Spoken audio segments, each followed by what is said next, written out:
UJ Official.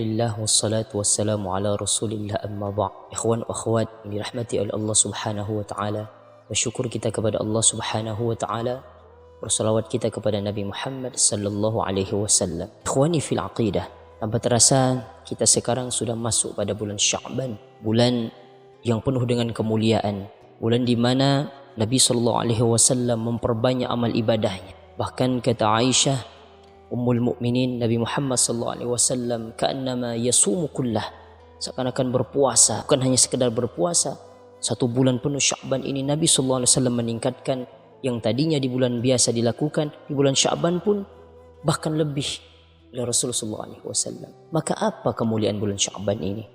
Seorang ulama, Sayyid Muhammad bin Alwi bin Abbas Al-Maliki, dalam kitabnya beliau menuliskan dalam satu bab yang berjudul Madza fi Sya'ban, apa yang terdapat pada bulan Sya'ban ini. Maka di awal kitab ini Sayyid Muhammad Alwi menjelaskan tentang asal-usul bulan Sya'ban ini.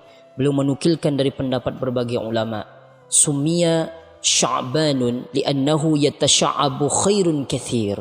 Kata Sayyid Muhammad Alwi ini dinamakan dengan bulan Sya'ban li'annahu yatasha'abu, karena dia memancarkan khairun kathir, memancarkan banyak kebaikan di dalamnya.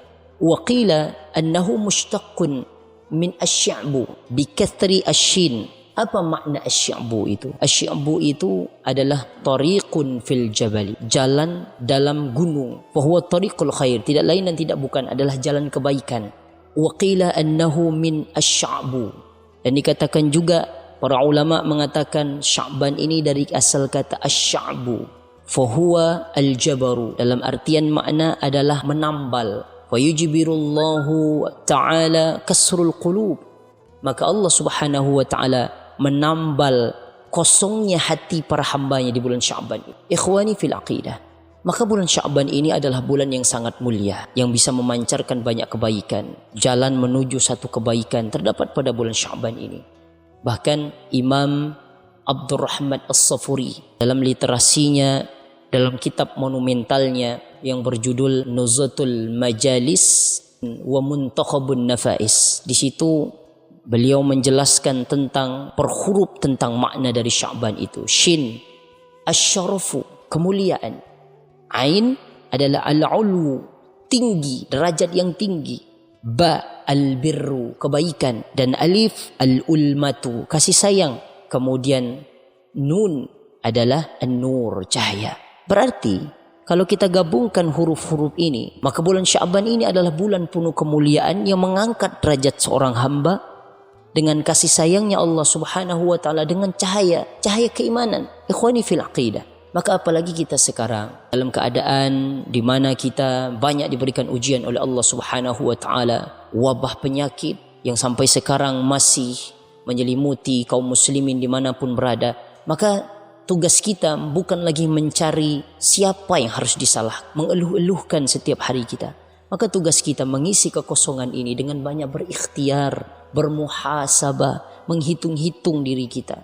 Kita berusaha untuk produktif apa? Produktif dalam amal kebaikan, memperbanyak amal ibadah kita pada bulan Sya'ban ini. Kita memperbanyak mendekatkan diri kita kepada Allah, karena sebentar lagi kita menghadapi bulan Ramadan. Inilah tugas kita orang-orang beriman, kita isi hati kita. Maka kita mesti berbenah. Ketika Sayyidah Aisyah Ummul Mukminin bertanya kepada Rasulullah SAW anit ta'un, tentang ta'un, satu wabah yang terjadi di saat itu. Terjadinya wabah itu, fa akhbarani Nabi sallallahu alaihi wasallam. Nabi sallallahu alaihi wasallam mengabarkan kepada Aisyah, innahu kana azaban yab'atsuhu Allah. Wabah yang datang itu adalah merupakan azab dari Allah Subhanahu wa taala untuk orang-orang yang suka bermaksiat. Tapi lihat setelahnya, warahmatul lil mu'minin. Tapi itu merupakan kasih sayang bagi orang-orang beriman. Kita harusnya merasa bahwa ujian yang datang silih berganti dari Allah Subhanahu wa taala ini wujud Allah sayang kepada kita. Kalau kita merasa diri kita beriman, tentu kita merasa ini wujud Allah sayang kepada kita. Tatkala ujian ini datang membebankan hati kita, membuat hati kita semakin jauh dari Allah, berarti ini merupakan azab bagi kita, dan tentu kita bukan termasuk daripada orang beriman. Maka kita pasrahkan kepada Allah Subhanahu wa taala. Kata Nabi sallallahu alaihi wasallam, "I'lam annal ummata law ijtama'at li ayyanfa'uka bi syai'in la yanfa'uka illa bi syai'in qad kataballahu lak." Andai satu umat berkumpul, kata Nabi sallallahu alaihi wasallam, untuk mengangkat, memanfaatkan dirimu, maka mereka tidak akan bisa memanfaatkan dirimu, kata Nabi sallallahu alaihi wasallam, illa kecuali yang sudah dituliskan qad kataballahu lak, yang sudah dituliskan Allah atas dirimu. Wala in ijtama'at li ayyadurruka bi syai'in, ataupun satu kaum itu berkumpul untuk menyengsarakan, menyakiti dirimu, la yadurruka, tidak akan bisa melukai dirimu, illa bi syai'in qad kataballahu laka, kecuali atas sesuatu yang memang sudah Allah tuliskan untuk dirimu, kata Nabi. Rufi'atil aqlam, pena sudah terangkat. Wajaffatis suhu, buku tempat menulis takdir manusia sudah mengering. Artinya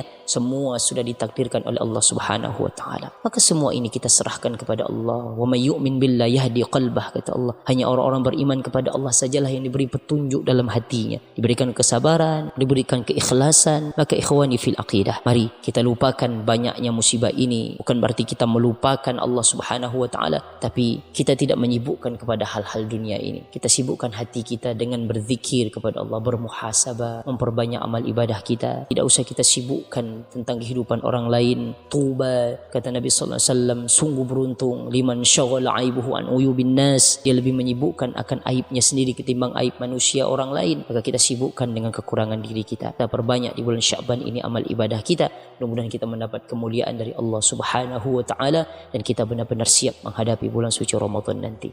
Akhirul kalam, al-'afwu min jami'il akhta'at. Assalamualaikum warahmatullahi wabarakatuh.